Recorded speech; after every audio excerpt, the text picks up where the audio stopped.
উপস্থিত তরিকাতে সালেকিন ও মাদ্রাসায়ে মাসুমিয়ার ছাত্ররা, আল্লাহ পাকের অশেষ দয়া যে আমরা এই সময়ের মাধ্যম দিয়েও গুটি কয়েক মানুষ শুধু ইসলাম সম্পর্কে জানা বোঝা এবং বিশেষ করে নফসের তাজকিয়ার জন্য আমাদের উপস্থিত হয়েছি। আল্লাহর অশেষ দয়া যে আল্লাহ আমাদের প্রত্যেকে কবুল করুক, যে যে উদ্দেশ্য নিয়ে সে উদ্দেশ্যে কবুল করুক। সবাই বলে আল্লাহুম্মা আমিন। আজকের একটা জিনিস আপনাদের সামনে আলোচনা করে দিয়ে দেই, সেটা হলো আমাদের দেশে দেখবে যদি কোনো আলেম ওলামাদেরকে দাওয়াত দেওয়া হয় যে আপনারা আহলে বায়াতের মধ্যে আসুন, কি বায়াত হন, কি অন্তর্শুদ্ধ করুন, কি নফসের তাজকিয়া করুন, ওরা কিন্তু একটা কথাই বলে, শরিয়াত পালন করা সব হয়ে যাবে।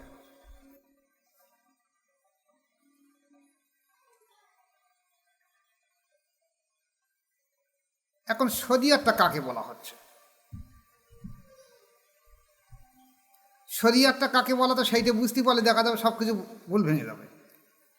যেমন মোজাদ্দেদ আলফেসানি আহমদ ফারুকী সেরিন রহমতুল্লাহ আলাইহ ওনার মকতুবাতের মধ্যে বলেছেন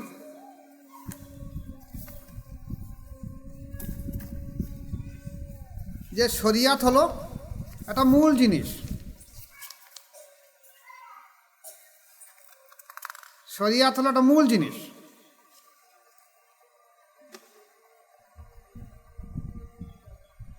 শরিয়াতই আসল, কিন্তু শরিয়াতকে পরিচালিত করবে তরিকাত আর হাকিকাত। শরিয়াত চলবে কি করে? বাস গাড়ি ঠিক আছে, ট্রেন গাড়ি ঠিক আছে, কিন্তু চলার মতন রাস্তা না থাকলে বাস গাড়ি এক জায়গায় বসে থাকবে, ট্রেন গাড়ি এক জায়গায় বসে থাকবে। তা শরিয়াত চলার তো জায়গা দরকার।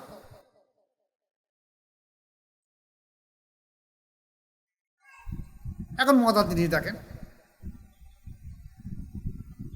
শরিয়াত তিনটে জিনিসের উপরে চলে। এলেম আছে প্রথম, আমল দ্বিতীয়, আর তৃতীয় হলো ইখলাস।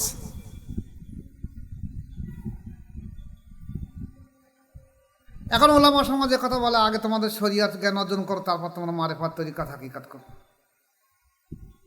তো শরিয়াত তো শিক্ষা, শরিয়াতের মধ্যে কোরআন হাদিস নয়,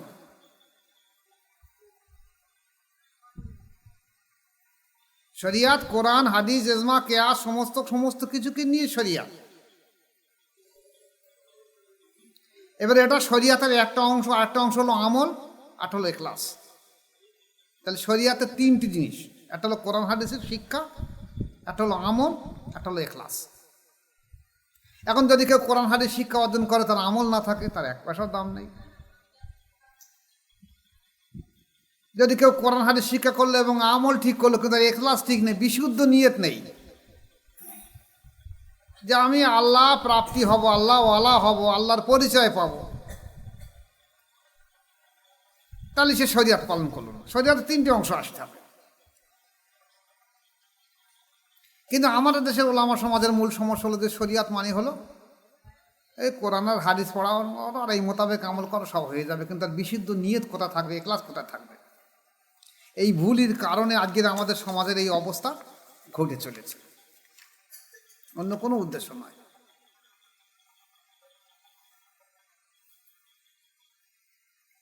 আগে শরিয়াত ফরজ, এলম শিক্ষা জ্ঞান অর্জন করা ফরজ, কতটাকে খেয়াল করতে হবে। শরিয়াতের তিনটে অংশটা হলো এলম অর্জন করা, দ্বিতীয় হলো আমল করা, আর তৃতীয় হলো ইখলাস, বিশুদ্ধ নিয়ত হওয়া। এলম অর্জন করা, এলম কতটা শিক্ষার ফরজ। তাহলে এলমের পরিপূর্ণতা আসতে হবে, আমলের পরিপূর্ণতা আসতে হবে, ইখলাসের পরিপূর্ণ আসতে হবে, সেটাই হলো শরিয়াত। আমাদের দেশে আলেম ওলামা মনে করতে শরিয়াত মানে কোরআন হাদিস পড়া, এটা শরিয়াত। এখন এই যে এলমের কতটা এলম শিক্ষা করা ফরজ বলেছে একটা মানুষকে? বলা হয়েছে প্রত্যেকটা মানুষকে, পুরুষ এবং স্ত্রী, যেটা হাদিস দিয়েছে তলাবুল ইলমু ফারিজাতুম আলা কুল্লি মুসলিমে ওয়াল মুসলিমা, এলেম শিক্ষা বা বিদ্যা অর্জন করা ফরজ পুরুষ এবং স্ত্রী। এখন শিক্ষা যেমন ফরজ আছে, ওয়াজিব আছে, সুন্নত আছে, মুস্তাহাব আছে।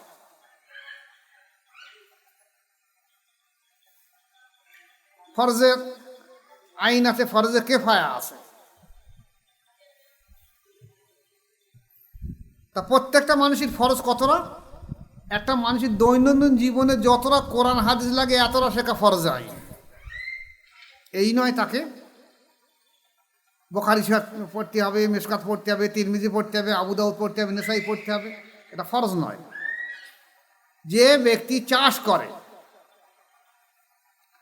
তার যতটা পরিমাণ কোরআন লাগে সে কোরআন অর্জন করবে। এইবারে মশলা মশাই লাগে, এইবার যে চাষা লোক তার চাষের এই লাগে যে আমি এই জমির কতটা পরিমাণ আল ছিটতে পারবো কি পারবো না, আমাদের চলে। বা চাষের জন্য যে আমরা জমি লিজ নিতে পারবো কি না, এই মশলাগুলো যেমন তার জন্য ফরজ আইন। যে ব্যবসা করে তার দৈনন্দিন জীবনে কোরআন হাদিসে ততটা ফরজ শিক্ষার্জন করলে, যে ব্যবসা করবে তার শিক্ষা করতে হবে যে আমি এই মালে ভেজাল দিতে পারবো কি না, বা মাল তলায় নরম দিয়ে উপরে শুকনো দিচ্ছি, তলায় ছোট দিয়ে উপরে বড় দিচ্ছি, এগুলো দেওয়া যাবে কি না যাবে, ওজনে কম দিচ্ছি, মিথ্যা কথা বলছি যে ভাই আল্লাহর কিরে খোদার কিরে আমি 10 টাকা কিনেছি, তোদের 11 টাকা বিক্রি করেছি। সে হয়তো কিনেছে 7 টাকায়, কসম খাচ্ছে, আল্লাহ কসম করে বলতেছি আমি 10 টাকা কিনেছি, 11 টাকা না আনলে আমার চলবে না। এইগুলো শরিয়াত শিক্ষা ফরজ আইন। আমরা চাপিয়ে দিয়েছি কি টোটাল শরিয়াত শিক্ষাটা মানুষের জন্য ফরজ, সবার জন্য ফরজ নয়, সবার জন্য ফরজ নয়। কোনো কোনো ব্যক্তি মহল্লায় যদি 1-8 শিক্ষা করে ফরজ আদায় হয়ে যাবে, কিন্তু তার জীবন ব্যবস্থা যা লাগে ততটা ফরজ শিক্ষার্জন করতে হবে। এখন মজার জিনিস হলো আমরা আমাদের ইসলামী শিক্ষা ব্যবস্থা বা মুসলিমদের কালচার বা জ্ঞান বুদ্ধি এত কম হয়ে গেছে, আমরা আমাদের সন্তানদেরকে প্রথম অবস্থায় যেখানে ইসলামী কালচার শিক্ষা দেওয়া দরকার,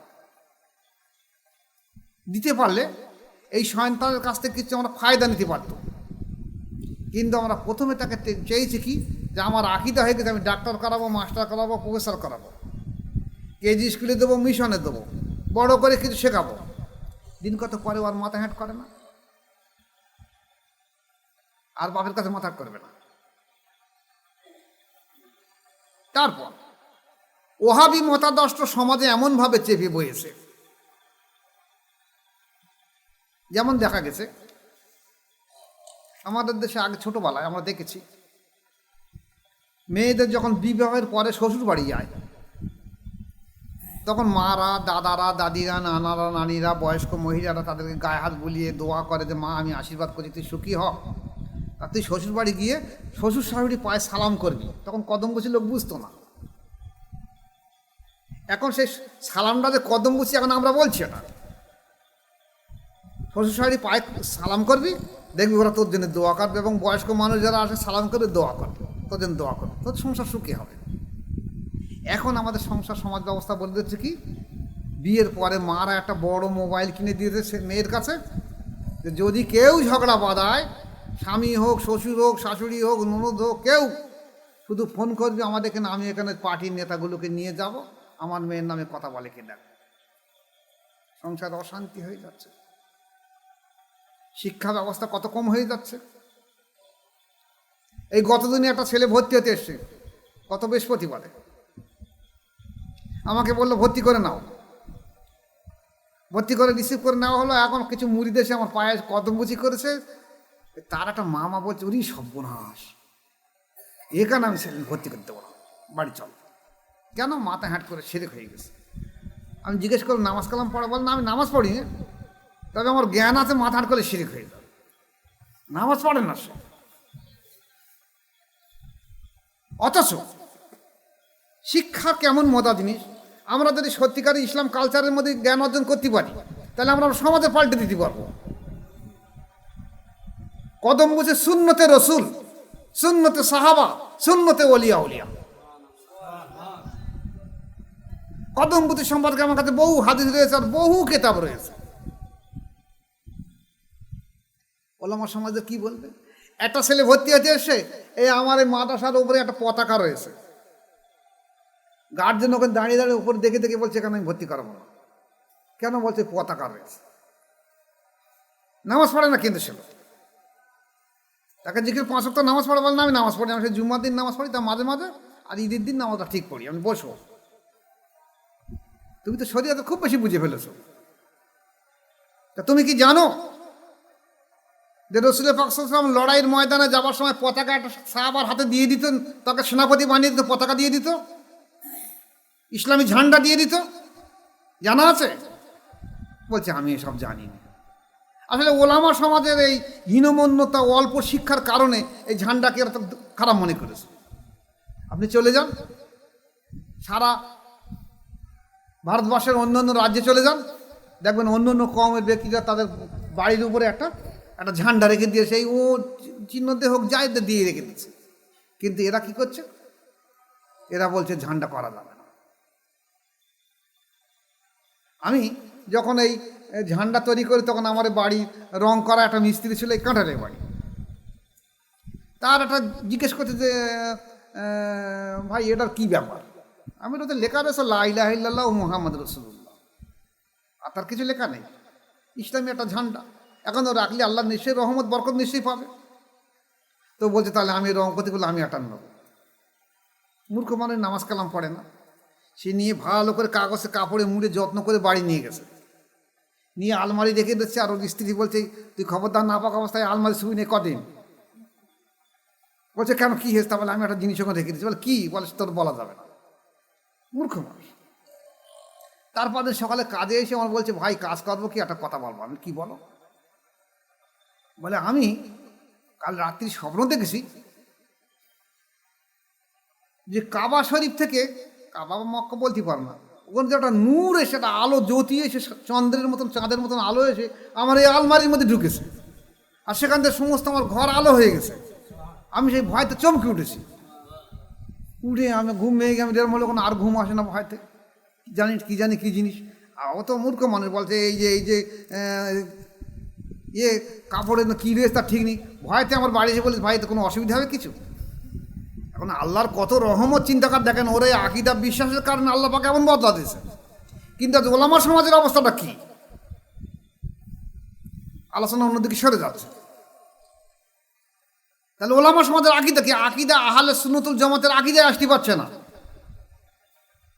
আজকে একটা আল্লাহর ওলিদের মাজারে জিয়ারত করে যাবে, বলছে সেখানে যাওয়া যাবে না, শিরিক হবে।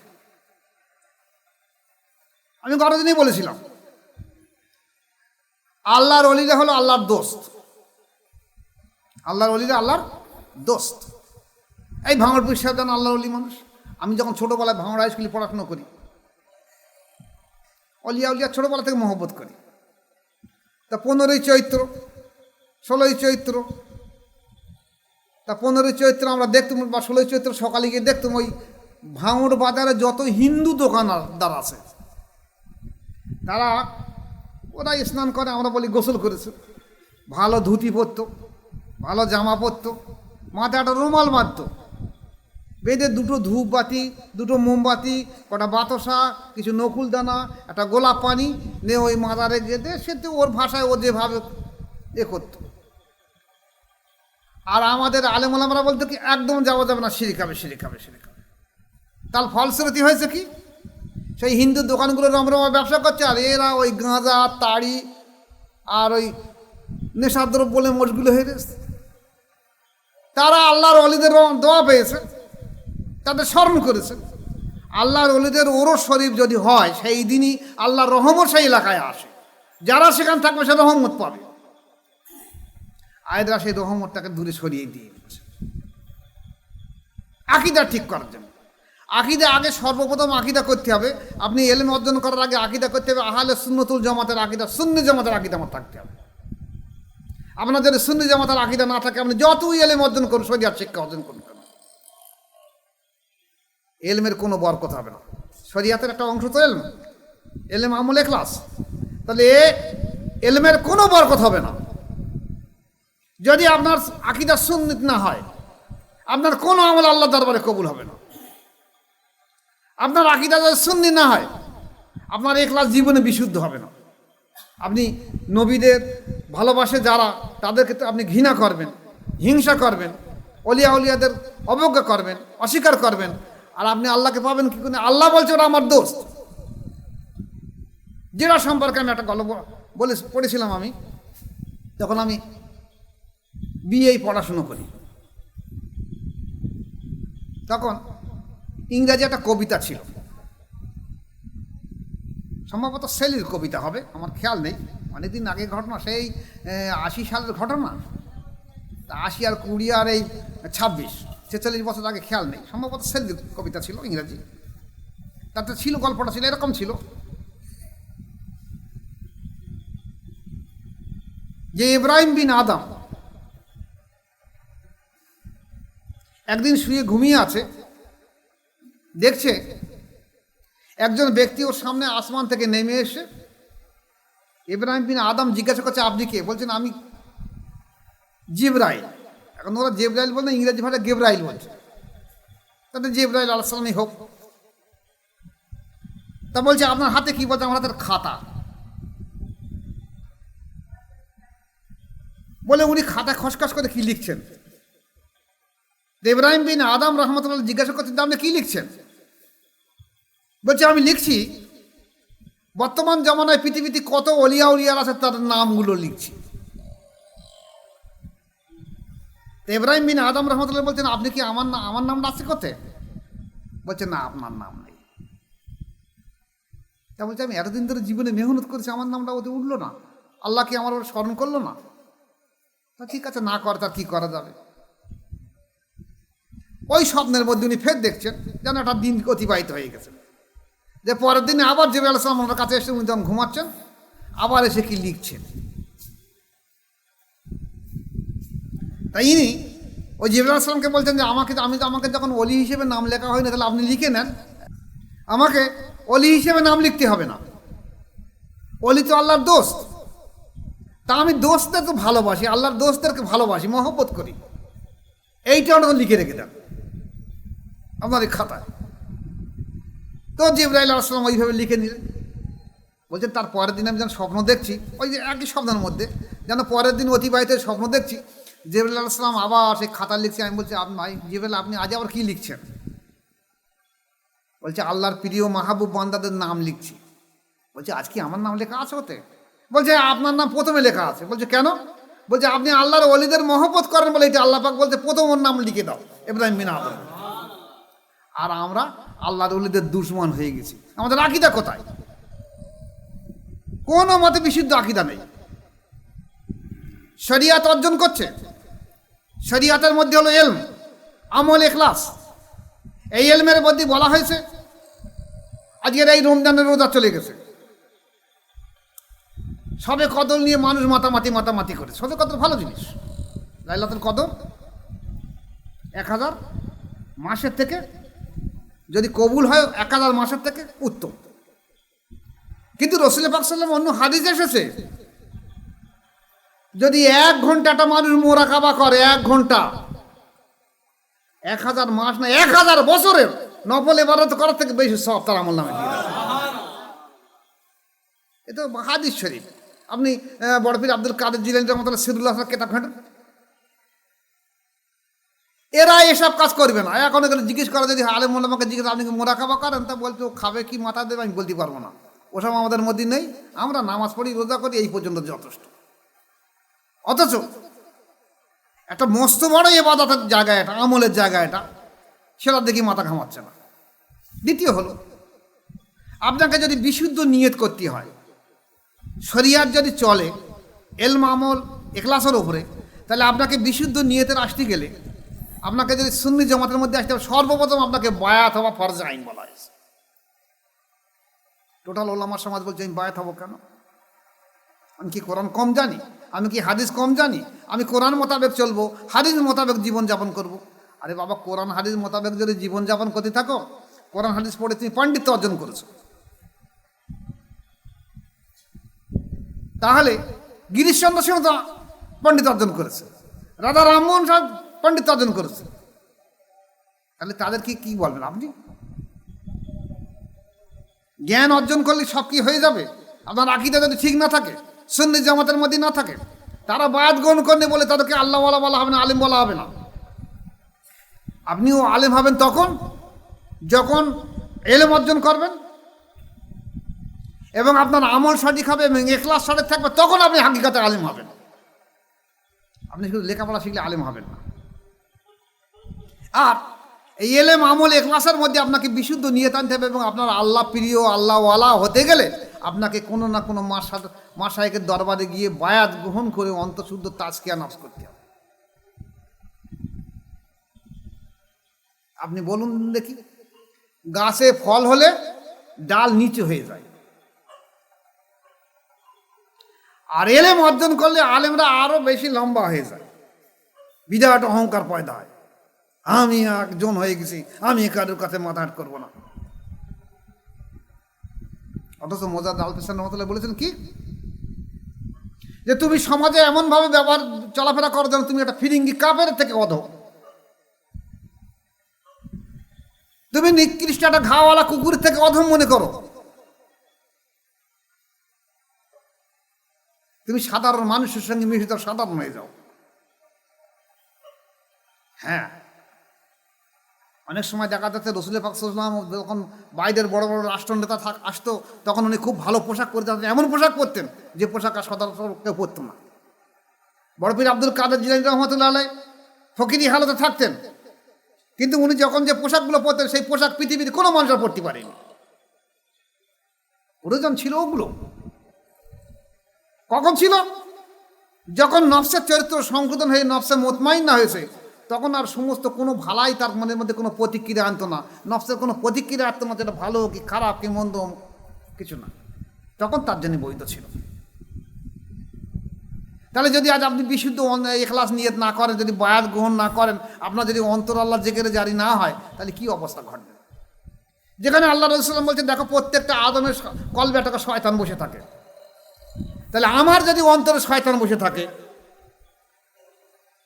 এখন মানুষ যখন নামাজ কায়েম করে তখন তার আমাদের এখানে পশ্চিম দিকে কেবলা আছে, তাহলে কেবলাকে সে একটা লক্ষ্যস্থল করছে, কেবলাকে কাবাকে লক্ষ্যস্থল করছে, কেবলা মনে করেছে, তাহলে ওটা যখন একটা কেবলা, অন্তর একটা মানুষের কেবলা, তাহলে অন্তরে রেখে যাচ্ছে শয়তান আল্লাহু আকবার বলে নিয়ত মানতেছে, কার নিয়ত মানতেছে? যার কারণ শুধু দেখা যাচ্ছে নামাজের যেই নিয়ত মানার সঙ্গে সঙ্গে অধিকাংশ মানুষের মন আর নামাজের মধ্যে থাকে না, যেখানে এখানে সেখানে চলে যায়। যার যেখানে অভাব ব্যথা বেদনা সুখ দুঃখ সেখানে চলে যায়। যদি কারো বাচ্চা হসপিটালে ভর্তি থাকে তার নামাজের মন সেদিকে চলে যাবে, যদি কারো দেখা যাচ্ছে সংসার চাল না থাকে তার মন সেদিকে চলে যাবে, যদি কেউ দেখা যাচ্ছে মাঠে তার ধানের ধারে গরু মারা থাকে তার মন সেদিকে চলে যাবে, যদি কারো পায়ে গায়ে মশা কামড়ায় তার মন সেদিকে চলে যাবে। তাহলে যার যেদিকে অসুবিধা তার সেদিকে মন চলে যাবে। কেন? তার নফসে আম্মারা এবং শয়তান উভয় বিদ্রোহ করে তাকে আল্লাহ বিমুখ করে দিয়ে দিচ্ছে। আমরা বুঝতে পারছি না কিছু। এখন এই অন্তর্শুদ্ধ তাজকিয়া, অন্তর্শুদ্ধ অন্তর যেখানে জারি না হলে জীবনে কোনোদিন কোনো মানুষের তাজকিয়া নফস হবে না। অথচ কোরআন বলছে কদ আফলাহা মান যাক্কা ওয়া কদ খাবা মান দাসসা। যে ব্যক্তি নফসের তাজকিয়া করলো, যে ব্যক্তি নফসের তাজকিয়া করলো একমাত্র সেই সফলতা অর্জন করলো, যে নফসের তাজকিয়া করলো সফলতা অর্জন করতে পারলো না। তাহলে নফসের তাজকিয়া ছাড়া কেউ জান্নাতে যাবে না। আর আমি যদি মনে করি আমি তো এলমের শরীয়ত অনেক শিখে ফেলেছি, আমি নফসের তাজকিয়া হয়ে যাবে, এমনি এমনি নফসের তাজকিয়া হয়ে যাবে। আসলে তারা অন্তরকে অস্বীকার করছে, এলমে মারিফাতকে অস্বীকার করছে, কিন্তু তারা বুঝতে পারছে না জিনিসগুলো নিয়ে। এবারে এর পাশাপাশি এই যে অন্তঃশুদ্ধ এবং তাজকিয়া নফস, এটা হলো একটা বাতিনি শিক্ষা। বলছেন কি, তলাবুল ইলমু ফারিজাতুন আলা কুল্লি মুসলিমে ওয়া মুসলিমা। এলেম শিক্ষা করা ফরজে আইন প্রত্যেকটা পুরুষ এবং স্ত্রী প্রত্যেকের। এইবার বলা হচ্ছে আল ইলমু ইলমানে, ইলম দুই প্রকার, একটা বাহ্যিক প্রকাশ্য, একটা আভ্যন্তরীণ। আভ্যন্তরীণ অন্তঃশুদ্ধ তাজকিয়া নফস, তাহলে একটা শিক্ষাকে আপনি ফরজ বলছেন, আটটা শিক্ষাকে আপনি মোস্তাহাব বলছেন কেন? একটা ফরজ হলে দুটো শিক্ষা হবে, দুটো শিক্ষা যদি এলমে ফরজ আইন হয়ে থাকে, তাহলে একটা শিক্ষা ফরজ, একটা মোস্তাহাব হবে কেন? দুটোই ফরজ আইন হবে। তাহলে একটা ফরজকে অস্বীকার করে আপনি আলেম বলছেন কি করে? আপনি বলছেন আমি আলিম, আমি মাওলানা, আমি মৌলবী। একটা ফরজকে অস্বীকার করে আপনি কিভাবে আপনি আলেম, মাওলানা, মৌলবী বলছেন? যেখানে এলেম ইমাম মালিক রহমাতুল্লাহ আলাই, আমাদের শরিয়াতের 4টি ইমামের মধ্যে ইমাম মালিক রহমতুল্লাহ একজন ইমাম, উনি কি বলছে? যে ব্যক্তি এলমে জাহেরি শিক্ষা করলো, বাতিনি শিক্ষা করলো, সে ব্যক্তি ফাসিক। আর যে বাতিনি শিক্ষা করলো, জাহেরি শিক্ষা করলো, সে জিন্দিক। প্রত্যেকটা মানুষকে 10টা লতিফা জিন্দা করা ফরজ আইন। যেমন দৈনন্দিন জীবনে যতটা এলেম লাগে ততটা শিক্ষা করা যেমন ফরজ আইন, তেমনি 10টা লতিফা শিক্ষা করা ফরজ আইন। কল, রু, শের, কপি, আকফা, নফস। এইবার কাদিয়া চিস্তিয়া তারিখে বলা হচ্ছে বাতাস, খাক, বাত, আগুন, পানি, মাটি, বাতাস। আর নকশাবন্দি মজার তারিখে বলা হয়েছে কি? সুলতান নজগর, ফানাফে শেখ, ফানাফে রসুল, ফানাফিল্লা। অর্থাৎ আল্লাহর সঙ্গে দিদের লাই পরিচয় হয়ে যাওয়া, এটাই বলে তোমার ফরজ আইন, এইটা তোমার লক্ষ্য। আর সেই লক্ষ্যচ্যুত করে দিয়ে আমরা আজ করেছি কি, আমরা ইলমে শরিয়াতটাকে এমনভাবে প্রাধান্য দিয়েছি যে আমরা আল্লাহকে ভুলে আল্লাহকে ডাকছি, আল্লাহর সঙ্গে প্রেম না করে আল্লাহকে ডাকছি। যার জন্য কাজী সানাউল্লাহ পানিপতি রহমতুল্লাহ বলেছেন যে অন্তঃশুদ্ধ এবং তাজকিয়া নফস করার জন্য ইলমে বাতিনি শিক্ষা করা ফরজ আইন। আমাদের মতেও তাই। আল হাসান রহমতুল্লাহর মত, হাজা মাসুম রহমতুল্লাহর মত এবং আমার মতো একই মত যে অন্তঃশুদ্ধ তাজকিয়া নফস না করলে কোনো মানুষ জান্নাতে যাবে না, কামিয়াবি হতে পারবে না, ধ্বংস হয়ে যাবে, বরবাদ হয়ে যাবে। এখন এই যে অন্তঃশুদ্ধ তাজকিয়া নফস করার জন্য আমরা কি করতে পারি? আমরা ভালো মাশায়েখ তালাশ করতে হবে। কিন্তু যুগটা এমন হয়ে গেছে, ফেতনার যুগ, ভণ্ডামির যুগ এমন হয়ে গেছে যে মিথ্যার এত বেশি হয়ে গেছে। কোনো এক সাধক ব্যক্তি বলতো যে তুমি যদি 100 বার মিথ্যা কথা বলো মানুষ মেনে নেবে খানিকটা। আমি আর নাম বলবো না তাকে। কোনো এক রাষ্ট্রনেতা বলছে যদি 100 বার মিথ্যা কথা বলো মানুষ কিছু কিছু মেনে নেবে। আজকের এমনই হয়ে গেছে, মিথ্যার বসতি এমন হয়ে গেছে যেখানে সত্য রয়েছে সেখানে মুছে দিয়ে মিথ্যার জায়গায় মানুষকে ঠেলে দেওয়া হচ্ছে। সে কিছু জানুক আর না জানুক, পীরের ছেলে পীর হচ্ছে, পীরের পোতা পীর হচ্ছে, পীরের নাতি পীর হচ্ছে, কিছুই জানতে হয় না তার। উদ্দেশ্য কি? এই সুন্নি জামাতের মূল আকীদাকে মুছে দিয়েছে তারা। কিন্তু তারাও বুঝতে পারছে না আমি কি ভুল কাজ করছি।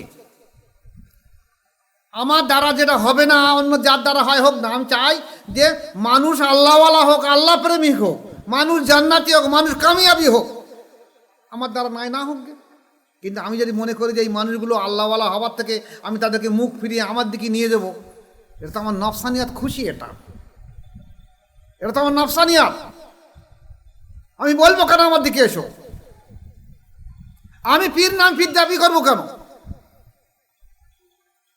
আমার বাপ পীর সাহেব বলে আমাকে পীর হতে হবে কেন? ওই ব্রাহ্মণের ছেলে ব্রাহ্মণ হয়, সেই পদ্ধতি এখন নাকি? ডাক্তার ছেলে ডাক্তার হয়, তাহলে পীরের ছেলে, পীরের নাতি, পীরের পোতা পীর হবে কেন? হ্যাঁ, যদি যোগ্যতা সম্পন্ন হয় অবশ্যই হবে। তাই বলে বংশ যা আছে সবাই পীর সাহেব হবে, এটা তো কোনো মতে ঠিক নয়। এটা তো তোমরা প্রকারান্তরে করেছো কি যে মূল সুন্নিকে মুছে দে, মূল সুন্নি জামাতকে মুছে দিয়ে, মূল আকীদাকে মুছে দিয়ে, মূল শরিয়াত এবং তরিকাতকে মুছে দিয়ে তোমরা তোমাদের করে খাবার একটা বাহানা করে দিয়েছো।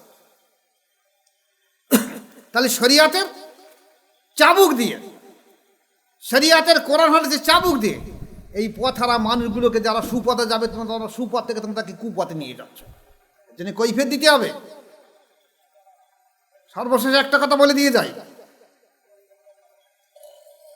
যদি কোনো ব্যক্তির দ্বারা মানুষ বিপথে চলে, তাহলে যতগুলো মানুষ বিপথে চলবে, ধ্বংসপ্রাপ্ত হবে, এর প্রত্যেকটা শাস্তি আযাব কিন্তু তোমাকে অবশ্যই নিতে হবে। তাই আমার মুর্শিদ কেবলা শাহ সুফি জয়নুল আবিদিন মোজাদ্দেদি রহমতুল্লাহ আলাইহি এবং হেকিম আব্দুল হাকিম রহমতুল্লাহ আমার দাদা সাহেব বলতেন যে দেখো মানুষকে এইভাবে দাওয়াত দিয়ে দেবে যে যেখানে মেজবাত আছে, যেখানে গেলে অন্তঃশুদ্ধ তাজকিয়া নফস হয়, সেখানে চলে যাও। যদি তেমন জায়গা না পাও, খুঁজে তালাশ করে, তখন তোমার প্রয়োজন পড়ে, তুমি আমার কাছে এসে আমি দেখবো, চেষ্টা করো তোমাকে পরিবর্তন করা যায় কি না যায়। তার মানে এই নয় যে সবাই আমার কাছে এসো, আমি সবাইকে ভালো করে দেবো। আজকে পশ্চিমবাংলার দিকে দেখা যাচ্ছে কয়েক কোটি মুসলিম রয়েছে। আমরা পশ্চিমবাংলার কজন মানুষকে বাদ করতে পেরেছি? 10,000, 20,000, 50,000, 1 লক্ষ, 2 লক্ষ, এর বেশ তার নয়, কিন্তু কয়েক কোটি মুসলিম রয়েছে। তাহলে আমাদের সবাইকে বলি এখানে একটা সম্ভব তো নয়। তাহলে আমাদের দাওয়াত দিতে হবে যে তোমরা মতো যেখানে পারো অন্তঃশুদ্ধ তাজকিয়া নফস করো। তাহলে শুধুমাত্র এলমে শরিয়াত শিক্ষা অর্জন করতে গেলে তাকে যেমন কোরআন হাদিস শিক্ষা অর্জন করতে হবে, এলেম অর্জন করতে হবে, তেমনি আমল এবং ইখলাস যদি বিশুদ্ধ না হয়, তার এই শরিয়াত তার পরিপূর্ণ হবে না। শরিয়াত পরিপূর্ণ হতে গেলে এলেম, আমল এবং ইখলাস তিনটি বিশুদ্ধ হতে হবে। আর নতুবা শরিয়াত না। আমাদের দেশে আলেমুলামা বলতে শরিয়াত মানে কি? কোরআন আর হাদিস। কিন্তু শরিয়াত মানে হলো এলেম, আমল এবং ইখলাস। আল্লাহ পাক আমাদের এর উপরে প্রত্যেকে শোনা এবং আমল করার তৌফিক দিয়ে কমা আলাইহিল বালাগ। আসসালামু আলাইকুম ওয়া রাহমাতুল্লাহ।